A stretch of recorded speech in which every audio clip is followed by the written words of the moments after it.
Bienvenue à Planet Business, ce webinaire spécialisé pour les propriétaires d'entreprises qui ont décidé de se prendre en main, mais également pour tous les leaders des organisations qui accompagnent nos chefs d'entreprise en cours de mission entrepreneuriale. Mon nom est Stéphane Slogard, je suis un chef d'entreprise, un entrepreneur depuis 15 ans. Je suis copropriétaire de l'entreprise Slogard Jury Conseil, où justement j'accompagne des leaders de tout ça pour pouvoir émerger et nous accompagner, nous, les propriétaires, dans notre mission. Et sachez que via Stéphane Slogard Synergie Management, j'offre maintenant mes services à tous les chefs d'entreprise et à tous les leaders dévoués. Justement, en parlant de Planet Business, sachez qu'ici, à Planet Business, c'est l'endroit où les chefs d'entreprise viennent se déposer, ainsi que les leaders d'organisation pour vous inspirer, avec la mission avouée de vous inspirer. Donc, justement, sachez que l'émission webinaire Planet Business sera déposée sur la chaîne Stéphane Slogard Synergie Management, la chaîne YouTube, dis-je, et vous retrouverez également toutes les émissions qui ont été réalisées depuis maintenant 2 ans sur stéphaneslogard.com et planetbusiness.ca. Aujourd'hui, nous avons le grand privilège d'accueillir M. Yuri Plourde, qui est propriétaire et cofondateur de l'organisation Toscane Accompagnement. Donc, j'ai vraiment le grand privilège de vous le présenter aujourd'hui. Et ensuite, en chronique, nous aurons la directrice générale du Y des femmes de Montréal, Mélanie Thivierge, qui agit, quant à elle, à titre de chroniqueuse impact social depuis déjà près de 2 années. Et Mélanie, vous la connaissez pour nous amener à toutes les fois des sujets où l'inspiration, la réflexion est au rendez-vous. Donc, sans plus tarder, allons chercher notre ami Yuri Plourde qui est déjà arrivé. Yuri, est-ce que tu nous entends? Oui, ça va bien. Je t'entends bien. Bonjour. Bonjour, Yuri. Bienvenue à Planet Business. Quel bonheur de t'accueillir aujourd'hui. Et Yuri, pour nous permettre de te connaître un peu, peux-tu nous parler un petit peu de ton parcours professionnel avant Toscane Accompagnement? Oui, merci Stéphane. Merci de m'accueillir à ton émission. C'est un privilège pour moi aussi d'être là aujourd'hui avec toi. Très heureux de partager ce segment-là. Pour moi d'être invité comme ça, donc toujours un peu nerveux. Et c'est ça. Ben, écoute, juste pour un peu parler de moi, d'où je viens, ben, moi, je suis le fils d'un entrepreneur. J'ai grandi au Lac-Saint-Jean. J'ai grandi avec mon père dans un commerce de meubles. Et à travers le temps, rapidement, ben, je me suis ramassé en autorité, finalement, à gérer des équipes de travail. Et j'ai développé, je te dirais, avec le temps, beaucoup de passion par rapport au leadership. Et dans mon cheminement, j'ai fait relations industrielles. Je me suis ramassé rapidement à gérer une entreprise de transport où j'ai été répartiteur, directeur d'opération, puis par la suite, directeur général pendant une décennie environ. Donc, j'ai été dirigeant d'une belle organisation de 150 employés à l'époque. Et par la suite... Oui, excuse-moi de t'interrompre. En même temps, je sais que tu as cheminé du côté des entreprises gouvernementales ou des ministères gouvernementaux, je pense aussi. Oui, bien, j'ai eu des courts mandats, mais entre autres, j'ai fait le G7, là, que les gens se rappellent, le G7 de Charlevoix. Donc, j'ai eu, avec une équipe, à organiser finalement tout ce qu'on appelle le bureau du transport. Et avec une 60aine de personnes environ, on a créé un bureau de transport indépendant pendant l'événement, très, très sécurisé, bien entendu, mais dans l'esprit un peu de ce qu'on va parler aujourd'hui, ce qui t'intéresse beaucoup, les entreprises libérées, donc les entreprises responsabilisantes. Donc, c'est un peu sur ce modèle-là que j'ai pu installer ce département-là de transport qui a opéré environ pendant 1 mois. Et en même temps, Yuri, dis-nous de quelle façon est arrivé sur ton chemin de Toscane Accompagnement, parce que tu as quand même une feuille de route professionnelle assez bien étoffée dans différents milieux. Donc, c'est plutôt rare aujourd'hui qu'on rencontre des gens qui sont passés par le côté gouvernemental, le côté entrepreneurial, le côté privé, et là, arrive dans ta vie Toscane Accompagnement. Donc, comment ça arrive et qu'est-ce que Toscane Accompagnement, s'il te plaît? Je te dirais, il faut me voir un peu comme un entrepreneur. Donc, j'ai grandi à travers une entreprise qui a grandi avec le temps avec moi, avec Intercar. Et par la suite, lorsque Toscane est arrivé, c'est Rémi, notre ami commun de la Maison des leaders, qui m'a demandé d'accompagner un groupe de Français qui étaient en visite pour visiter des entreprises ici, donc dans la région de Québec et de Montréal, ainsi que la Beauce. On visitait des gens qui faisaient un style de management un peu innovant, un peu différent, si on veut.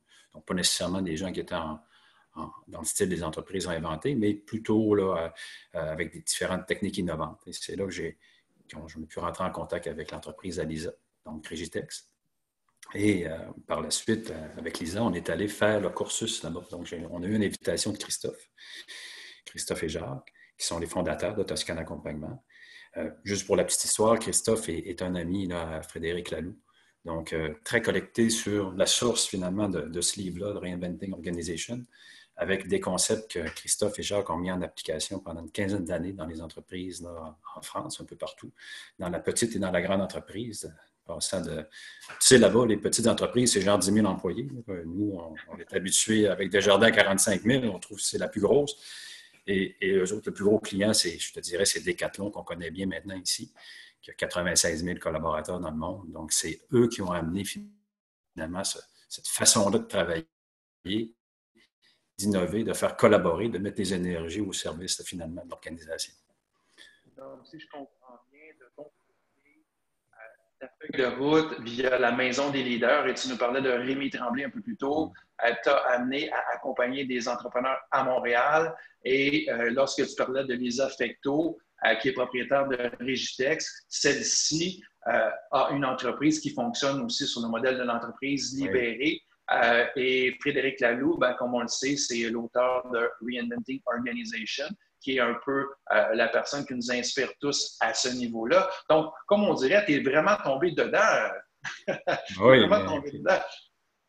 En allant à Paris, c'est sûr que, écoute, à travers les visites qu'on a faites ici, je voyais un peu ce que Toscane apportait auprès des leaders des organisations. On a entre autres un outil à Toscane qu'on appelle la résonance. Et après chaque visite d'entreprise, on offrait un cadeau. Finalement, là, les Toscaniens offraient un cadeau à l'entrepreneur qui avait accordé, là, ouvert ses portes à l'organisation, à ce groupe de Français-là. Et là, la force de ce qui était rendu pour la personne, ça m'a jeté à terre. Donc, c'est un peu cet élan-là qui m'a permis d'aller trouver les ressources, trouver la force d'aller 5 fois à Paris pendant 1 an, faire ce séminaire-là. Et en cours de route avec Lisa, on s'est vite rendu compte qu'il fallait ramener ça au Québec puis l'offrir ici aussi. Donc, c'est un peu comme ça que Toscane est né au Canada.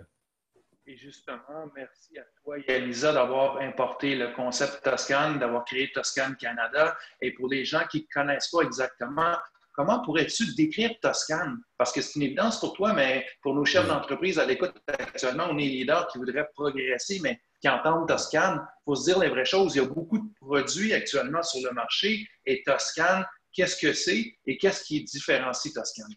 C'est ça. Donc, Toscane, je te dirais, c'est 2 grandes dimensions. Donc, Jacques, il dit souvent que les Toscaniens, ce sont des intervenants en organisation. Ce n'est pas des consultants, ce n'est pas des conseillers. Donc, c'est des gens qui interviennent d'une façon à créer les conditions pour que le volet humain prenne beaucoup de place dans l'organisation, puis génère, je te dirais, une efficacité durable dans le temps. Donc, quelque chose qui est supportable, qui propulse les gens à offrir une meilleure version d'eux-mêmes dans leur travail. Donc, Toscane, c'est un peu ça. C'est des outils, d'un premier temps. C'est un cursus qui se sépare en 5 séminaires, si on veut, où on apprend, 1, à travailler sur soi. 2, là, c'est les méthodes d'accompagnement. Donc, moi et l'autre, comment je peux venir à accompagner l'autre. Et on sait que la posture de leader est appelée à changer dans les organisations. Et cette technique d'accompagnement-là aide le leader à se positionner différemment par rapport à un rôle d'autorité plutôt qu'un rôle d'accompagnement auprès de ses collaborateurs. Et le 3e mouvement, là, les autres séminaires, ils s'articulent autour des transformations collectives. Donc, comment on met ça en application avec un collectif? Donc, concrètement, dans l'entreprise, lorsque j'accompagne qui? J'accompagne le dirigeant en premier. Il se prépare finalement à commencer une transformation culturelle, organisationnelle auprès de ses équipes. Ensuite, on élargit aux gens qui sont les plus près de lui, donc habituellement son comité de direction. Et là, par la suite, on s'étend tranquillement vers les équipes, donc pour créer plus d'autonomie, plus de responsabilisation. J'ai vraiment l'impression que Toscane est vraiment dans l'air du temps. Je sais que c'est là pour durer parce que c'est des choses qui sont vraiment profondément ancrées, mais j'ai comme l'impression que maintenant, nos leaders d'organisation, nos chefs d'entreprise, ils sont rendus là. J'ai l'impression, c'est une impression très personnelle. Donc, vous arrivez avec Toscane Accompagnement justement au moment où nos leaders ont besoin de développer de nouvelles méthodes pour rallier les gens, mobiliser les gens, les amener à aller un peu plus loin en passant par eux-mêmes, qui sont leur propre outil de travail avec des techniques et des méthodes fondamentalement humaines, j'entends. Oui, c'est intéressant ce que tu apportes, Stéphane. C'est que je dis souvent à l'organisation qu'une transformation organisationnelle, c'est d'abord et avant tout une transformation personnelle. Donc, c'est le changement de posture de son dirigeant qui va générer quelque chose de nouveau dans son environnement. Et par rapport à ce qu'on vit aujourd'hui, bien, c'est évident là, qu'il y a comme une sensibilité pour ce genre-là d'accompagnement parce que, bon, on est un peu devant des situations qui sont méconnues, peut-être un nouvel environnement d'affaires aussi qui va apparaître après cette période de transition-là que nous fait vivre la crise. Donc, c'est toutes des façons, finalement, de trouver une certaine façon d'avancer dans l'insécurité qu'on vit actuellement à travers la crise. Donc, et en même temps, tu t'es mis dans un texte le 25 mars dernier, tu as fait état d'une expédition d'un Britannique, si je ne me trompe pas, Ernest Shackleton, qui en 1914-1915 utilisait déjà lui-même, probablement naturellement, des méthodes qui t'ont poussé à faire le parallèle entre ce que lui faisait à l'époque, soit il y a déjà 100 ans de cela, et les concepts que vous faites état dans Toscane Accompagnement. Peux-tu nous parler un peu de ce texte-là que je trouve, ma foi, très profond? Et pour nos auditeurs, ben, vous pouvez le trouver sur toscane-accompagnement.ca et il est daté du 25 mars 2020 sous la plume de Yuri Claude. Oui, bien, c'était mon premier texte, Stéphane, donc j'étais quand même un peu fébrile de sortir quelque chose comme ça que je n'ai pas l'habitude d'écrire. On me le demande parfois, mais je ne me sentais pas tout à fait prêt. Puis écoute, j'ai eu une réaction incroyable de ce texte-là. Ça s'est promené partout dans la francophonie, en Europe, ici. J'ai eu plein de retours. Ça génère plein d'ouvertures comme aujourd'hui, ce qu'on fait ensemble. Donc, c'est un texte qui a débordé largement ce que j'aurais pu porter comme intention initiale, je te dirais. Qu'est-ce qui est intéressant avec cet explorateur-là, c'est que, écoute, l'expédition, c'était d'aller en Antarctique, traverser le continent en traîneau à chemin. Donc, c'était ça l'objectif. Et rapidement, ça n'a pas fonctionné, puis c'est devenu une expédition de survie. Puis, à travers la posture de ce leader-là, qui a offert tout au long de l'Odyssée la meilleure version de lui-même à son équipage, bien, il a ramené les 28 personnes vivantes après 17 mois de errance et de différents événements. Donc, ça a duré tout ça. Là, à partir du moment où le bateau est resté pris dans les glaces, puis qu'il s'est commencé à se faire broyer par les glaces quand le printemps est arrivé, bien, ça a duré 18 mois, 17 mois pour retrouver finalement des gens là, sur une île qui s'appelle l'île de Géorgie.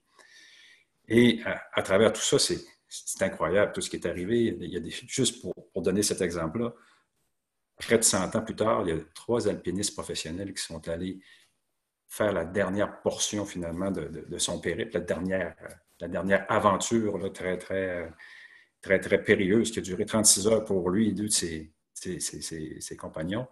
Mais les alpinistes professionnels ont mis 3 jours à faire le même trajet. Donc, c'est pour te dire dans quel esprit ces gens-là étaient et ce que j'apprends, ce qui devient pertinent un peu pour moi à travers le filtre que je mets de Toscane, à travers ce que cette odyssée-là a généré. C'est un peu ça que je voulais un peu raconter ce midi avec toi.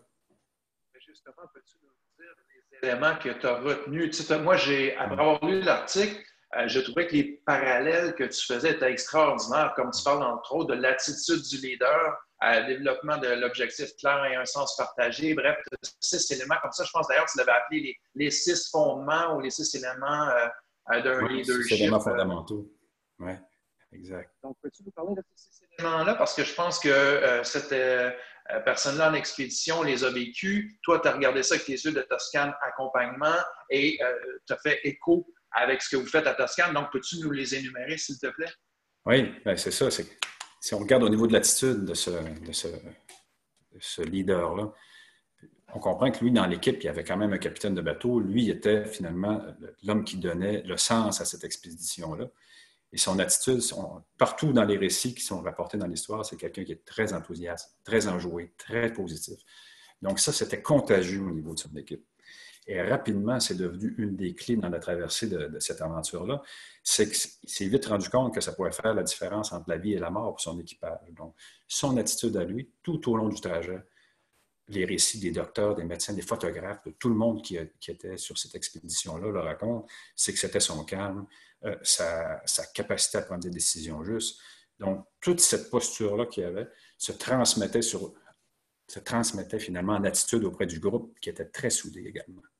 Donc, si on peut faire un parallèle pour vous, les chefs d'entreprise à l'écoute actuellement, votre attitude, votre façon d'être et de la façon dont vous dégagez votre énergie, nécessairement, ça a un impact sur votre équipage. Exact, c'est ça.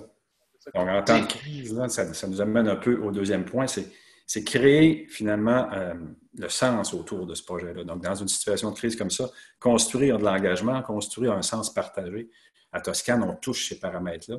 C'est que dans les équipes, parfois en entreprise, souvent, il y a des perceptions différentes des objectifs qu'on a atteints dans une organisation ou encore, dépendamment des départements qu'on a dans une boîte, bien, ce n'est pas toujours les mêmes enjeux qui sont priorisés. Et dans cette odyssée-là, ce qu'il faut savoir, c'est qu'en temps de crise, il faut que le leader ramène ça auprès de ses équipes. Ce qu'on dit souvent à Toscane, c'est que le sens a tendance à s'évaporer. Le sens s'évapore. Et moi, j'ai longtemps vu ça aussi comme patron dans ma chaise. Je faisais des lancements auprès de mes équipes de conducteurs, tout ça. Je leur donnais le sens, la direction, ce qu'on s'en allait. Puis soudainement, c'était à recommencer. Et ça devient comme une déception pour un leader, mais je n'avais pas appris à l'époque que le sens s'évaporait dans le temps. Donc, la vision à long terme est souvent rattrapée par les objectifs du court terme. Donc, le leader doit toujours ramener la portée, la vision. Pourquoi on fait les choses, le sens qu'on veut donner aux choses. Et la raison d'être, finalement, de notre organisation. Donc, c'est une des clés importantes là, qui est un deuxième point ici. Ensuite, je voudrais vous amener sur ce qu'on appelle à Toscane l'exigence et la bienveillance. Donc, cet homme-là était quand même exigeant. Il tenait que les gens soient loyaux auprès de chacun d'entre eux. Il était très exigeant par rapport aux heures de repas. Il tenait à ce que ça soit fait. Il créait des situations de jeu, des situations de socialisation, ce qui pouvait aussi mesurer l'état du moral des troupes et s'ajuster. Donc, il était très exigeant, mais en même temps, la bienveillance qu'il avait, c'est qu'il savait écouter. Il avait pris le temps d'apprendre à connaître chacun. Il connaissait les talents et les contributions que tout le monde peut amener dans différents contextes. Il savait utiliser les forces de chacun, finalement, à travers chacune des difficultés qu'ils ont rencontrées dans l'Odyssée. C'est 100% transposable dans nos organisations aujourd'hui, qu'on soit en temps de crise ou pas. Ces qualités que cet explorateur a mis de l'avant. C'est vraiment transposable à 100%. Et je pense aussi qu'il y avait la question d'un plan d'action qui était important. Oui. Oui. Puis ça, souvent, on a tendance à l'oublier. Dans ce qu'on traverse actuellement, c'est important d'avoir un plan d'action. Toutefois, on doit être flexible. On doit être capable de l'ajuster en cours de route. Et l'invitation qu'on a à travers son expédition à lui, c'est qu'à chaque fois qu'il faisait un plan, il était entre autres, on passait une journée à naviguer avec les petits bateaux de sauvetage pour finalement prendre les mesures à la fin de la journée, puis il n'avait pas avancé, zéro. Donc, pendant 12 heures de temps, les gens avaient passé. Donc, tu vois, c'est le genre de situation où il faut que tu revisites ton plan. Qu'est-ce qu'on fait maintenant? Et cette posture-là, c'est que lui le faisait sans s'attacher émotionnellement au résultat. Donc, de façon désintéressée. Les plans étaient là, mais ce n'était pas identitaire pour lui. Donc, le plan ne devenait pas sa façon de se réaliser. C'était l'outil par lequel il allait sauver son équipage, puis sauver sa mission, finalement. Toi, Yuri, qui travaille depuis nombre d'années avec des leaders d'entreprise, des gestionnaires, des dirigeants, quel serait ton meilleur conseil que tu peux donner à nos gens, justement, pour ne pas s'attacher émotivement à un plan? Bien, c'est ça, je le raconte un peu, c'est que, tu sais, comme leader, on veut avoir de l'impact. Tu sais, on veut vraiment faire une différence. C'est ça qu'on souhaite idéalement, c'est avoir aussi la reconnaissance qui vient un peu avec. Et là, lorsqu'on vit des situations comme ça, c'est que le plan, on doit désintéresser de son résultat, désintéresser de ce qu'il peut apporter personnellement à nous. Donc, c'est d'avancer sans avoir nécessairement des attentes par rapport au plan, mais le désir de réussir. Donc, à Toscane, on voit souvent ça. On dit qu'on est 100% désir, zéro attente. Je ne sais pas pour toi, mais à chaque fois que moi j'ai des attentes sur quelque chose, j'ai des fortes chances que je sois déçu et que je m'amène dans des postures où là, je me mets à ronronner toutes sortes de choses intérieurement. Donc, le fait d'être dans le désir, de créer les conditions pour que le meilleur apparaisse auprès de l'équipe, bien, ça nous amène ailleurs. Donc, la question de désir là, serait une clé, en tout cas, quelque chose à explorer pour ne pas toucher émotivement quant au plan. Et je pense que ça demande justement le prochain élément, le courage, la coopération, la solidarité sont des clés vraiment importantes aussi pour nous permettre de réaliser nos missions, dans le fond. Oui. Oui. Puis le courage, c'est agir avec un élan du cœur. Donc, c'est cœur, agir. Courage, c'est cœur, agir. Donc, ça, c'est quelque chose là, qui demande une sécurité intérieure, une sécurité de soi, une gestion de soi. Donc, une conscience des autres, puis une capacité de rentrer en relation avec les autres. Donc, ce leader-là, Stockleston, il avait la possibilité de tout faire ça. Et c'est ça qu'il mettait en avant-plan auprès de ses équipes. Constamment, je voudrais peut-être aussi, tu sais, quand on parle de courage, de coopération, de solidarité, on fait appel à une notion souvent qu'on recherche un leader, c'est qu'on appelle la capacité de mobiliser ses équipes. On entend souvent ça, on voit ça sur les descriptions de poste, capacité de mobiliser ses équipes. Et ça, je vous dirais que c'est extrinsèque. Ça appartient, je l'ai longtemps fait, j'avais 7 équipes à gérer chez Intercar. Pendant que j'en mobilisais une, l'autre à côté se démobilisait. Donc, la différence entre mobiliser et engager, c'est que ça devient interne. L'engagement, c'est cette capacité-là d'aller chercher en l'autre ce qui va le motiver intrinsèquement. C'est sa motivation intrinsèque, intérieure à lui, ce qu'il a le goût de faire, finalement. Et c'est ça que Stockleston faisait, c'est qu'il allait chercher, les connaissances, c'était tous des gens talentueux. Il allait chercher aussi ce qu'il avait le goût de réaliser, puis les talents spécifiques que chacun avait. Et c'est ça qui mettait à contribution de la survie du groupe. Il y a certains auteurs qui appellent ça contribuer à développer le plein potentiel des gens. Je ne sais pas si ça fait écho pour toi, mais certains auteurs disent ça. Comment trouver la clé pour développer le plein potentiel des gens? Dans le fond, c'est s'intéresser à eux, aller les chercher par là où eux peuvent s'actualiser, se réaliser. Et dans le cadre de la mission de cet explorateur-là, c'est que c'était devenu la mission de tous parce que tous avaient avantage à atteindre le but commun, c'est-à-dire survivre et aller jusqu'au bout. Et dans son cas, lui, ça devait être relativement simple. Un peu comme je le faisais au G7, la mission était simple, c'était enlevant, on travaillait pour le Canada, on recevait le monde, donc c'était facile de mobiliser des gens autour de ça. Quand c'est une question de survie, ça devient assez facile aussi de dire, bien, c'est ça notre sens qu'on donne. Dans l'entreprise, parfois, quand on n'a pas de raison d'être évolutive, quand on a l'impression d'avoir des buts fixés, mais qu'il n'y a jamais de fin dans une organisation, on recommence constamment un peu ce qu'on livre au monde comme produit, comme service, etc. Donc, comment créer le sens de ça? Donc, c'est d'aller chercher, je te dirais, un engagement de niveau 2 qu'on appelle, pas juste au niveau cognitif, mais aussi au niveau des ressentis. Et c'est mettre ça au service de l'organisation. Sur cette partie de ton, j'allais dire témoignage, mais de ta contribution, en conclusion, je pense qu'il y a des messages clés que tu veux faire état, particulièrement au niveau du sens et de l'ego. Il y a des choses que tu trouves importantes d'apporter à nos leaders, à nos chefs d'entreprise. Oui. Donc, lorsqu'on est en position avec son équipe là, de rayonner sur eux, c'est qu'on doit apporter un sens à l'équipe. Le sens va générer, finalement, lorsque c'est clair ce qu'on a réalisé, c'est ce qu'on appelle, c'est le pourquoi qui va laisser émerger les comment. Donc, le chemin, les gens sont capables, sont assez talentueux pour le trouver à partir du moment où ils connaissent finalement la destination. Donc, le leader a un peu à amener ça. On n'a pas besoin de tomber comme leader dans le micromanagement ou d'avoir des connaissances dans toutes les sphères de l'organisation pour pouvoir finalement créer le sens pour que les choses se réalisent dans l'organisation. Donc ça serait, je dirais, un des principaux. Oups, excuse-moi, je t'ai manqué. La question de l'ego dans tout ça, parce qu'on sait que de temps en temps, nos chefs d'entreprise et nos leaders ont l'ego un peu gonflé.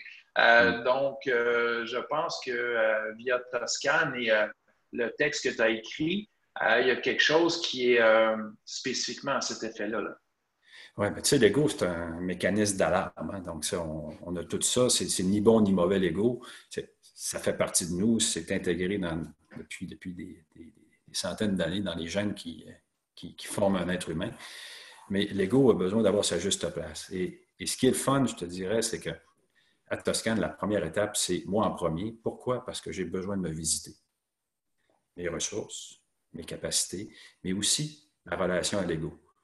Et c'est quoi, moi, qu'est-ce que ça me fait faire quand je suis dans un contexte qui n'est pas nécessairement favorable pour moi? Est-ce que je donne toujours la meilleure version de moi-même ou mes peurs embarquent et là, je me manifeste différemment dans mon environnement? Est-ce que je vois mes grands défauts jaillir finalement? Donc, l'invitation, c'est de passer de l'ego à l'essence. Plus on se connaît, plus on est capable de voir un peu, qu'on dit, bon, être un leader conscient, d'élever sa conscience, c'est la conscience, c'est le contraire de l'ego. C'est la conception finalement que mon ego existe, puis c'est de le voir en mouvement, puis d'être capable de dire, oh, ben là, je ne donne peut-être pas ce que je devrais auprès de mes équipes. Peut-être que là, je suis en train de me servir, moi, là-dedans. Donc, c'est de revisiter de la façon qu'on fait les choses, se voir en mouvement pour être capable de réagir après ça dans son environnement. S'auto-réguler, comme on dit. Justement, parlant de tout cela, pour l'après, je vais mettre crise entre guillemets, l'après-crise, l'après-COVID, je pense que tu as une invitation à lancer à nos chefs d'entreprise et nos leaders Ouais. que tu appelles la relance, justement. Ben, tu sais, Toscane, c'est d'abord et avant tout un espace d'écoute, de réflexion. Toscane, c'est un temps long qui nous permet d'agir plus rapidement après.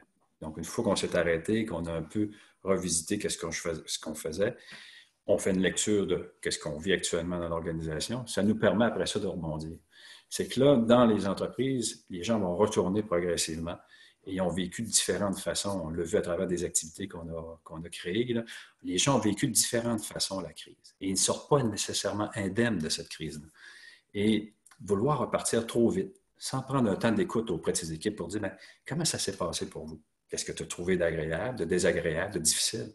Donc, nous, à Toscane, on a préparé des questionnements dans ce sens-là. Comment ça s'est passé le confinement pour toi? Qu'est-ce que tu retiens de ça? Qu'est-ce que tu as aimé dans le télétravail? Qu'est-ce qui a été difficile? Qu'est-ce que tu as perdu? Comment ça a été avec tes... Bon, on fait le tour de tous ces éléments personnels-là. Puis après ça, on touche à l'entreprise. Bon, bien, on revient. On a à se projeter comme entreprise de quelle manière? Est-ce que notre marché est resté tel qu'il était avant la crise? On doit se repositionner, se redéfinir comme organisation? Et là, c'est des questions collectives qu'on peut mettre tout le monde à contribution. Parce que ce qu'on souhaite dans ce genre d'organisation de travail-là, c'est de mettre de l'intelligence collective au service de l'organisation. Mais plus tu as de cerveau, plus tu as une réponse juste. Donc, ce moment sert à ça. Et au final, bien là, c'est se repartir. Créer un nouveau sens, comme on a mentionné, puis se mettre en mouvement avec ce nouveau sens-là. Aller servir nos clients d'une manière peut-être réinventée. Je sais qu'à Toscane, vous avez innové aussi dernièrement. Vous êtes dans l'ère du temps. Vous avez utilisé les technologies numériques, un peu comme on utilise aujourd'hui avec notre webinaire à distance. Mais vous appelez ça, je pense, le feu de camp virtuel. Et est-ce qu'il y en a un prévu prochainement? Peux-tu nous dire c'est quoi en terminant, s'il te plaît? Et on va inviter nos chefs d'entreprise et nos leaders à y assister parce que j'y ai assisté personnellement et je peux vous dire que c'est très différent de tout ce qu'on peut voir actuellement sur le marché. Là. Ouais, tu vois, c'est la proposition de la relance, c'est ça, c'est un feu de camp, mais destiné à l'entreprise, vraiment à l'interne, avec leurs enjeux à eux, leur réalité à eux. Ce qu'on a fait, là, celui à lequel tu as participé, Stéphane, c'était une invitation qu'on a faite à travers notre réseau Toscane, en France, en Suisse, et les gens se sont réunis.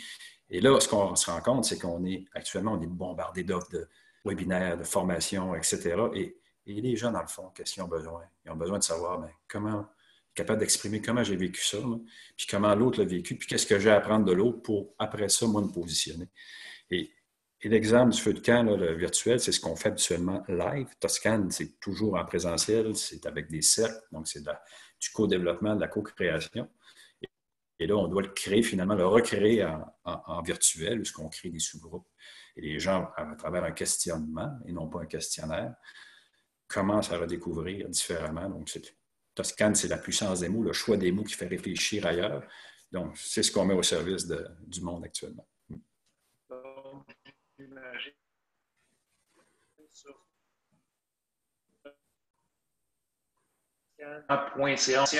Merci beaucoup d'avoir été des nôtres. Si tu es d'accord, on va te garder avec nous. On va transférer la parole à Mélanie Tivierge, notre chroniqueuse Impact social, qui est aussi directrice générale du Y des femmes. Et tu vois, justement, son titre, c'est « Pendant que vous préparez la relance ». Donc, vous êtes un point de rencontre aujourd'hui pour nos chefs d'entreprise au niveau de la relance. Donc, on te revient dans 13-14 minutes, Yuri, pour notre table de discussion.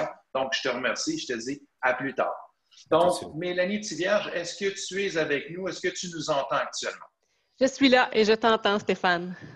Donc, Mélanie Tivierge du Y des femmes, notre chroniqueuse Impact social. Depuis déjà près de 2 ans, Mélanie, qu'on collabore ensemble. D'abord au FM 103.3 à la radio, considérant justement que les émissions du midi au FM 103.3 sont en confinement, ben, on se sert de la technologie numérique pour continuer Planet Business en webinaire. Donc, tu veux nous parler justement d'un sujet qui, ma foi, est très délicat, mais très d'actualité et très sensé en ce qui me concerne, la question des inégalités sociales en cette période de coronavirus. Exactement, Stéphane. En fait, je me suis posé la question en préparant la chronique de quelle façon j'avais envie d'aborder ce point-là qui m'apparaît vraiment essentiel et très important à mes yeux. Mais comment je vous l'apportais pour ne pas avoir l'air d'une casseuse de party, si je peux dire. Parce que tu me connais, je ne veux pas culpabiliser les gens, mais je trouve ça important de travailler à allumer des petites étincelles dans l'esprit des gens pour forcer un peu la réflexion, puis parfois aller dans des zones où c'est moins confortable ou moins agréable. Alors, je me suis posé la question en constatant, là, depuis, on est rendu à la semaine 8 déjà, en prenant conscience à quel point, quand on regarde autour de nous, sur les réseaux sociaux, de prime abord, mais aussi à travers, justement, toutes ces formations, les offres de cours virtuels, tout ce qu'on peut faire pendant ce confinement pour s'épanouir, pour prendre soin de soi, pour prendre du recul. On a vu beaucoup de gens faire du pain, on a vu beaucoup de gens se lancer dans des programmes d'entraînement, on a vu des gens décider de relire les classiques de leur bibliothèque ou d'apprendre une nouvelle langue. Tout ça, c'est fabuleux, puis je lance pas la pierre et je trouve pas que ce sont des mauvaises idées, au contraire. Sauf que pendant qu'on fait ça, il faut pas perdre de vue le fait qu'on est plutôt privilégié si on a la possibilité de faire ça pendant le confinement. Si on a la chance de se lancer dans l'une ou l'autre de ces grands projets, l'un ou l'autre de ces grands projets, c'est que finalement, on est tombé du bon côté de la clôture et qu'on fait partie des privilégiés pour qui cette pandémie-là, oui, présente un défi, assurément. On peut être déprimé, frustré, ressentir de la colère, de la tristesse, mais on a quand même ce luxe d'utiliser ce temps-là pour réfléchir à notre mode de vie, pour se connecter sur soi d'une façon ou d'une autre. Or, c'est loin d'être le cas pour tout le monde et parfois, c'est difficile d'en prendre conscience ou de rester conscient de ça quand notre univers il est composé de gens qui plus ou moins nous ressemblent. Parce que c'est un réflexe humain. En général, on est entouré de gens qui nous ressemblent un peu, qui partagent des valeurs ou un mode de vie similaire. Alors, si on fait partie de cette catégorie de gens-là, ça devient parfois difficile de se rendre compte qu'on est vraiment inégaux face à la crise, face au coronavirus. C'est d'ailleurs le titre d'une étude récente qui a été publiée par l'Observatoire québécois des inégalités, Inégaux face au coronavirus. Cette étude-là a été publiée il y a déjà 3 semaines, si je ne me trompe pas.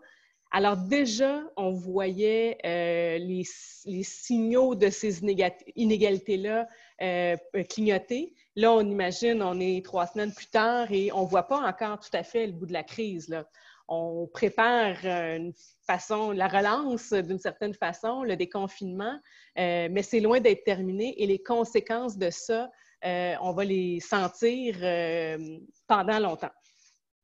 D'autant plus que les projecteurs actuellement sont davantage sur la question des statistiques à tous les jours et des conférences de presse plutôt que ce genre de choses-là. Exactement. Donc, évidemment, c'est une crise de santé publique, donc c'est important de savoir combien de nouveaux cas confirmés, combien d'hospitalisations et bien sûr de décès. Et tout ça est très important, mais ça nous fait perdre peut-être de vue qu'il y a d'autres indicateurs qui sont en train de naître. Et puis c'est ça que j'ai envie de mettre un petit peu en lumière aujourd'hui avec toi, Stéphane, pour que les gens puissent mesurer un peu l'impact de cette crise-là autour d'eux.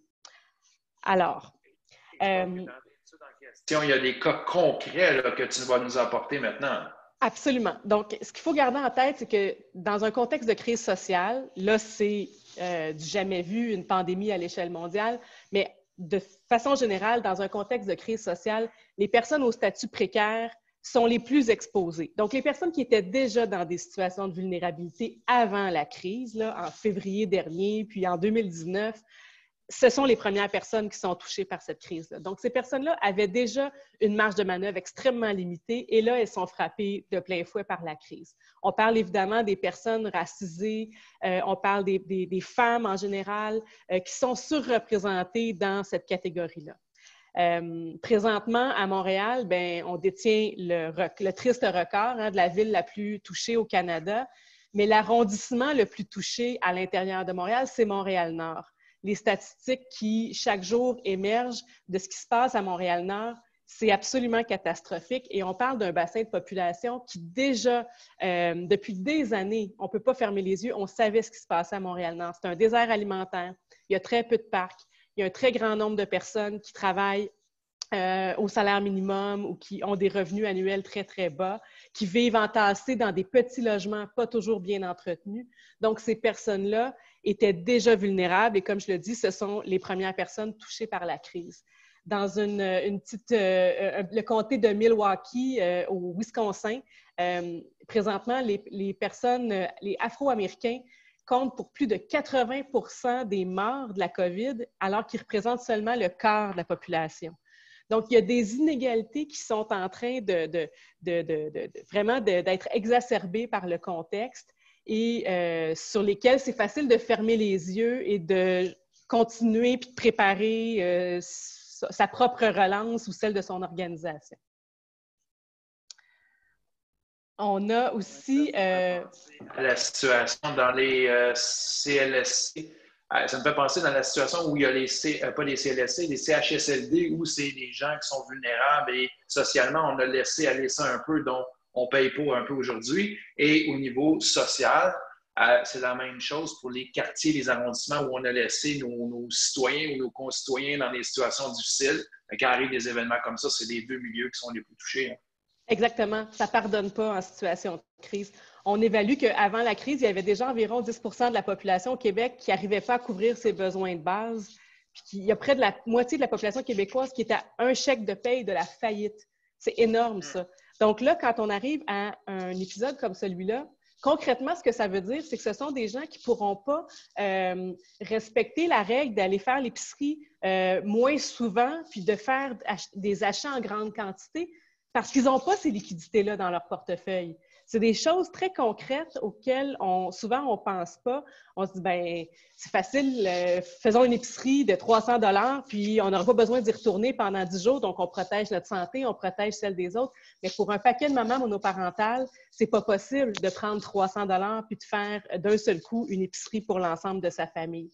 Donc, ça va faire en sorte que cette femme-là va prendre davantage de risques pour sa santé, du même coup pour celle de ses enfants et de ses proches en général. Présentement, on sait qu'il y a eu la prestation canadienne d'urgence qui a été mise en place par le gouvernement fédéral. 2 demandes sur 3 ont été déposées par des femmes. Donc, on a déjà des indicateurs très clairs que les femmes vont être davantage touchées par cette crise-là. D'une part, en tant que prestatrices, mais d'autre part aussi parce que ce sont elles qui sont sur la ligne de front. Tu as mentionné les CHSLD. Quand on dit des préposés aux bénéficiaires, il ne faut pas oublier qu'il y a un E muet dans le préposé. Hein. Très souvent, ce sont des femmes qui sont préposées, infirmières auxiliaires. Dans les épiceries, c'est des caissières en général. Donc, elles ont pris plus de risques pour leur santé. Et là, on se prépare au retour à l'école des plus petits, hein, les enfants du primaire, le préscolaire. 95% des personnes qui vont retourner sur le marché de l'emploi, qu'elles soient à l'aise ou non avec la situation, ce sont des femmes qui enseignent. Donc, qui vont se retrouver, encore une fois, à devoir composer avec cette crise-là d'une façon peut-être devront passer outre les risques par rapport à leur santé ou à la santé de leurs proches. Donc, on ne vit pas toute cette crise-là de la même façon. On peut penser aussi, le gouvernement l'a évoqué rapidement, mais avoir accès à une connexion Internet haute vitesse pour pouvoir se parler comme on se fait aujourd'hui, avoir ces échanges-là, c'est pas tout le monde qui a accès à ça. Ça aussi, on a tendance à l'oublier. On vit dans notre monde qui est baigné de technologie, on met en place des webinaires, on a des rencontres d'équipe avec notre gang au bureau, mais pour plusieurs personnes, c'est pas encore possible. Et les enfants de ces familles-là, s'ils étaient en difficulté d'apprentissage, vont se retrouver à avoir accumulé encore plus de retard pendant cette période-là où ils auront été sortis des cours parce que c'est pas possible pour eux de s'installer devant un ordinateur. S'il y a un ordinateur dans la maison, souvent il y en a un seul, le parent va avoir priorité ou alors il n'y en aura tout simplement pas d'équipement technologique. Donc, je pense qu'à chaque fois, il faut vraiment prendre le temps de se poser cette question-là. Comment on vit tout ça, peut-être de faire l'effort pour sortir un petit peu, d'amener notre regard un peu plus loin, de le porter plus loin que sur notre environnement immédiat. Vous avez un message justement à nos leaders d'organisation, nos chefs d'entreprise qui t'entendent tracer un portrait vraiment qui m'apparaît très réaliste et un peu triste, avouons-le. Quel message tu aimerais laisser à nos leaders d'organisation et chefs d'entreprise?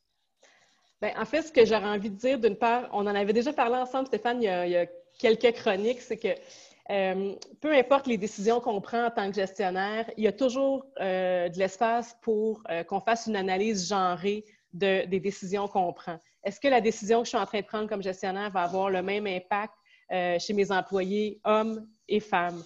Est-ce que je ne peux pas leur poser davantage de questions pour faire en sorte que je vais dresser un portrait juste de la situation, je vais comprendre dans quel contexte ils vivent. Ça peut être poser des questions par rapport, s'ils ont des enfants, l'âge de ces enfants-là, l'état de santé des gens autour d'eux. Parfois, on ne sait pas, mais un membre de notre équipe, c'est un proche aidant, une proche aidante qui prend soin d'un parent qui peut être en CHSLD ou qui vit seul, mais qui a besoin d'aide pour faire ses courses.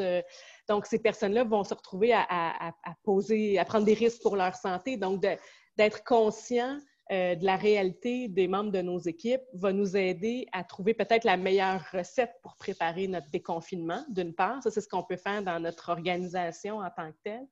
Et ensuite, de ça, de façon plus générale, si on pense plus au plan sociétal, qu'est-ce qu'on peut faire en tant que leader pour travailler à briser l'isolement dans nos collectivités? Est-ce qu'il y a des activités qu'on peut mettre en place où on peut se connecter sur notre voisinage, sur des organismes de notre quartier? Parfois, la réponse, elle est très près de nous, puis on ne prend pas le temps de se questionner. Qu'est-ce qu'il y a vraiment autour de nous? Est-ce qu'il y a une maison de la famille au coin de la rue? Est-ce qu'ils ont besoin de quelque chose? Peut-être que je peux aller leur poser la question. Les banques alimentaires, on en a parlé un peu dernièrement. Est-ce qu'il y a des gens qui ont besoin de briser leur isolement? Parce que le confinement, on l'a évoqué un peu, l'impact sur la santé psychologique, ça peut être très difficile si les gens n'ont pas des réseaux solides ou s'ils sont confinés seuls. Est-ce que mon organisation peut contribuer à briser l'isolement de certaines personnes? Est-ce que je peux donner du matériel informatique dont moi, j'ai plus besoin? Puis qu'il y a des organismes, des familles du quartier, des écoles qui pourraient en profiter, des écoles publiques qui parfois manquent de ressources.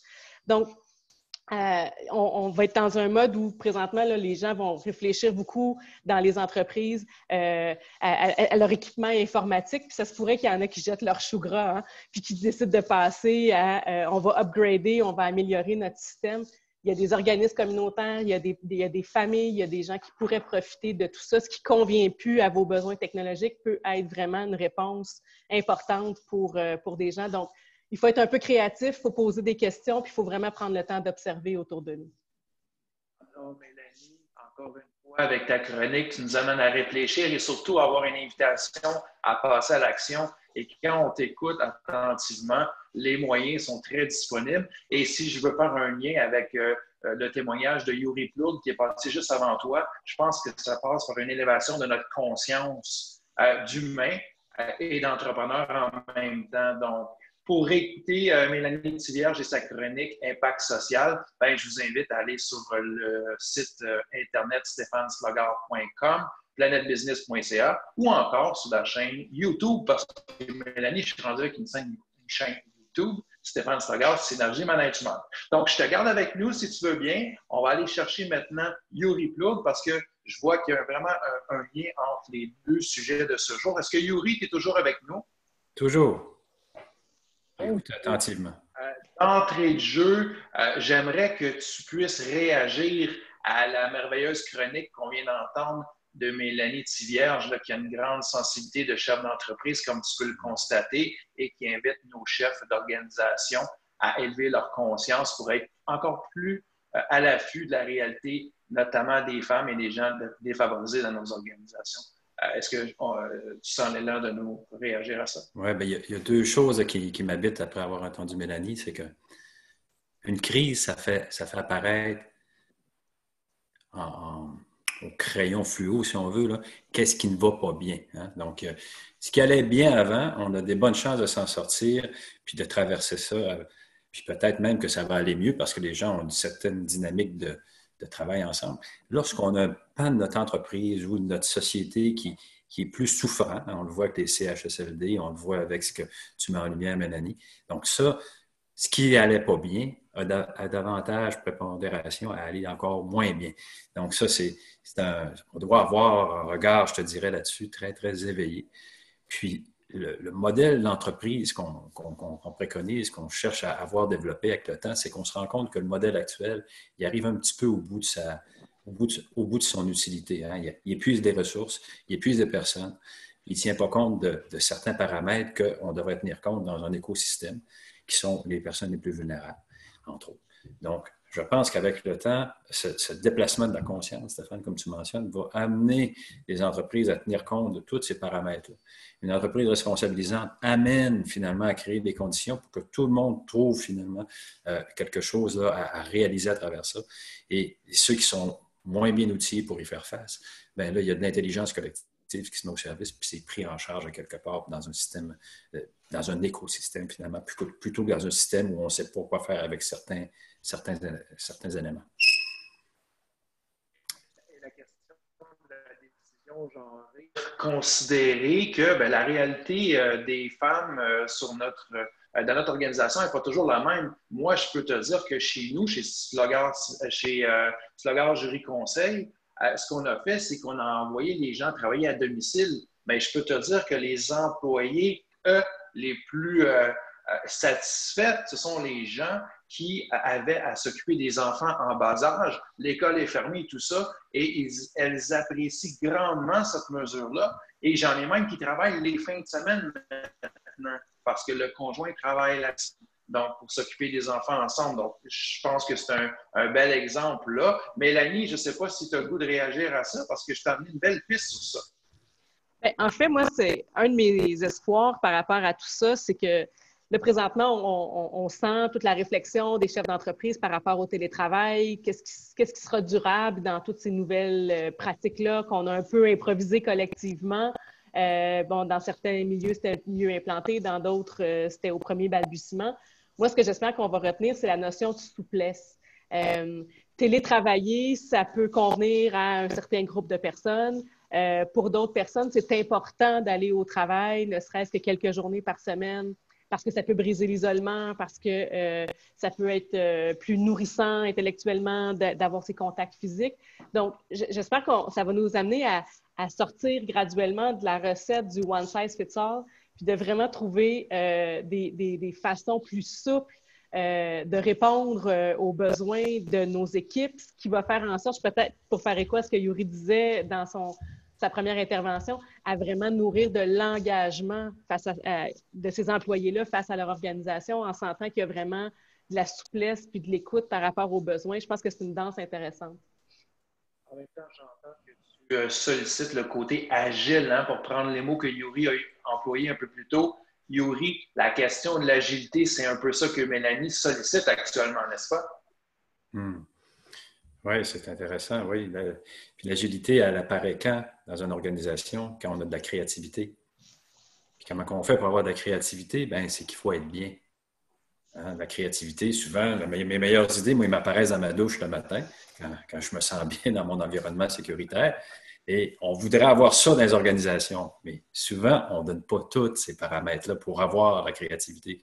Parfois, on a des deadlines, parfois, on est surchargé, parfois, on se ramasse avec des dossiers qu'on n'est pas capable, comme personne, de mener ça, mais on ne sent pas l'autorisation aussi des partager. Et c'est la même chose. Si j'ai quelque chose à la maison qui m'habite, si j'ai accès à des ressources très limitées pour pouvoir nourrir ma famille, je ne peux pas être 100% pour mon organisation quand je reviens au travail. Donc, avoir des espaces où on est capable de oser cette authenticité-là, dire, mais écoute-moi, là, c'est une période difficile. Les enfants, là, c'est pas facile à l'école. On ne sait pas comment les réintégrer. Je regarde mon budget, ça passe pas. Je ne sais pas comment payer mon loyer. Et là, ce que j'aurais besoin, employeur, c'est qu'à quelque part, là, on vienne me soutenir dans ça. Comment tu pourrais le faire? Je ne te demande pas nécessairement de l'argent, je te demande peut-être juste la considération, savoir que ça fait partie de mon équation de vie pour me permettre d'agir différemment, moi, de mon côté, en me disant, bien, écoute, l'entreprise me back, je me sens sécurisé de ce côté-là. Alors, moi, je peux me propulser dans ma vie familiale, je peux peut-être faire une différence maintenant, moi, comme personne, parce que je sens que l'entreprise, elle m'appuie là-dedans également. Donc, c'est pour ça que je parle souvent d'un écosystème plutôt que d'un système, c'est qu'actuellement, on voit les choses sensiblement par la vie personnelle, la vie professionnelle, la vie d'entreprise, puis la vie de famille. Et à quelque part, moi, j'ai décidé de tout réunir ça dans ma vie. Et ça fait une différence énorme pour moi. J'ai plus à mettre une armure quand je rentre au travail. J'ai plus à être une personne différente pour chacune des facettes de ma vie. J'ai à être moi-même à toutes les fois que je me présente devant quelqu'un. Je suis la même personne. Et ça génère beaucoup pour les organisations. Ce que je trouve intéressant là-dedans, c'est que on l'a souvent abordé, nous, dans différents programmes qu'on a mis en place au Y des femmes sur l'intégration des femmes issues de l'immigration, en travaillant, en sensibilisant les employeurs au fait qu'une femme, ça s'applique pour les hommes également, qui est issue de l'immigration puis qui arrive comme une nouvelle travailleuse, un nouveau travailleur au sein de notre entreprise, si on ne considère que le fait qu'elle est en train de s'intégrer à notre organisation, il nous manque un grand bout de l'histoire. Pendant que cette personne-là s'intègre à notre entreprise, apprend ses tâches, apprend à connaître ses collègues et tout ça, elle est probablement en train d'apprendre les codes de la société québécoise. Elle est probablement en train d'inscrire ses enfants à l'école, d'apprendre comment fonctionne une prise de rendez-vous dans un CLSC ou dans une clinique. Donc, c'est vraiment le lien avec ce que tu dis, Yuri, c'est que tout est interrelié et ça s'applique dans un paquet de contextes. Et plus on tient compte de toutes les facettes d'un individu, et plus ça se fait des cercles concentriques, puis finalement, ben, ça s'applique au sein de notre organisation, puis ensuite, notre organisation s'inscrit dans une collectivité, dans la société, dans le quartier, comme je disais tout à l'heure, où ça va devenir plus naturel de créer des liens avec le voisinage, et les gens se sentent en confiance de créer davantage de liens, puis plus on est connecté entre nous, je pense, de cette façon-là, plus on va être conscient des enjeux, des problématiques qui existent, plus on va être en mesure d'y répondre, puis d'apporter des solutions pertinentes, agiles, qui sont vraiment en adéquation avec les besoins. Ce que je trouve vraiment intéressant, c'est que autant avec la lunette du leader qui fait la promotion de la formation des autres leaders d'entreprise et des chefs d'entreprise, soit Yuri Plourde avec Toscan Accompagnement, ou toi qui es au niveau de la chronique impact social, qui est une gestionnaire au Y des femmes, ben, vous arrivez à la même conclusion. Donc, moi, ce que ça me touche, ce que ça m'indique, c'est être ensemble, véritablement, peu importe notre rôle, peu importe nos lunettes, être en grande conscience, être vraiment ensemble dans cette organisation, que ce soit une entreprise, que ce soit une famille, que ce soit peu importe, si on est vraiment ensemble et conscient de chacune, on peut juste avoir un monde meilleur et dans le fond, c'est à peu près ça qui est la mission de tous et chacun aujourd'hui, hein, contribuer à développer un monde meilleur. Donc, Yuri, le temps file de ton côté, ce qui est un mot de la fin pour nous. Mélanie, je te reviens tout de suite après. Peut-être, on parlait d'inégalité, tout ça, ce qu'on a senti, nous autres, de la part d'un groupe de coachs, c'est qu'on avait besoin de soutenir des entrepreneurs. Donc, ce qu'on a créé, c'est qu'on a créé l'Alliance des coachs, qui, pour les gens qui actuellement sont sans ressources, hein, qui auraient besoin d'accompagnement, qui auraient besoin d'un coach professionnel, bien, on a créé un espace d'écoute, de réflexion, puis de mise en mouvement en 3 petites séances dans le fond, l'intention de tout ça, c'est d'offrir au plus grand nombre d'entrepreneurs, de dirigeants d'entreprise ou même de gestionnaires qui sentent le besoin, qui n'ont pas les ressources actuellement et qui veulent se mettre en mouvement, avoir un regard décalé sur les situations, de faire affaire avec cette alliance des coachs-là. Donc ça a été créé, co-créé avec un groupe de 12 coachs. Et c'est une action bénévole et désintéressée d'aspect pécunier, si on veut. Donc, nos leaders d'organisation, nos chefs d'entreprise qui voudraient recourir à l'Alliance des coachs, à quel endroit doivent-ils s'adresser? L'alliance-des-coachs.com, il y a un site qui a été créé par les prétentieux qui nous ont beaucoup aidés, Charles Morin, qui a mis tout ça en place d'une façon très rapide et très généreuse de sa part. C'est incroyable ce qu'ils ont fait pour nous. Il y a un formulaire, tout est informatisé, tout est facile. Donc, ce bout-là, il est très facile.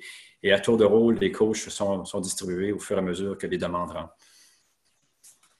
Donc, merci à toi pour cette belle création, co-création avec tes collègues coachs, parce que je sais que tu es aussi partie prenante de cette belle initiative. Donc, merci beaucoup. Et merci également d'être passé à Planète Business aujourd'hui, édition webinaire en confinement, avec les imperfections de connexion Internet, comme on connaît plusieurs encore aujourd'hui. Donc, mille excuses, chers auditeurs, mais ça fait partie de la réalité d'aujourd'hui. Donc, Yuri Plourde, merci beaucoup d'avoir été des nôtres. Et de ton côté, Mélanie Thivierge, qui est avec nous encore. Donc, Mélanie, merci beaucoup d'être passée à Planète Business avec cette belle chronique Impact social. Est-ce que tu as un mot de la fin pour nous aussi?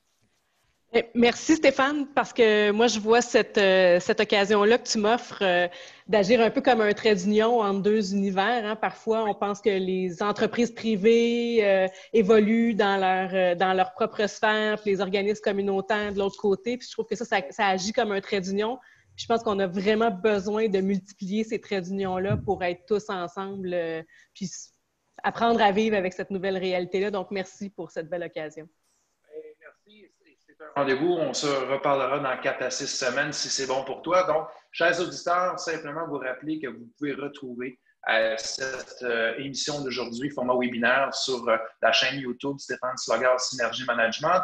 Vous retrouvez également toutes les entrevues qu'on a menées au cours des 2 dernières années sur planetbusiness.ca et également sur stéphaneslogard.com. Et la semaine prochaine, on aura le plaisir d'accueillir à l'émission Mme Nancy Marcoux de l'organisation Leadership Inspirant, donc une autre ressource pour aider nos leaders et nos chefs d'entreprise. Et notre chroniqueuse sera alors Chantal Demers, notre chronique Transformation. Donc sur ce, je vous remercie tous et chacun.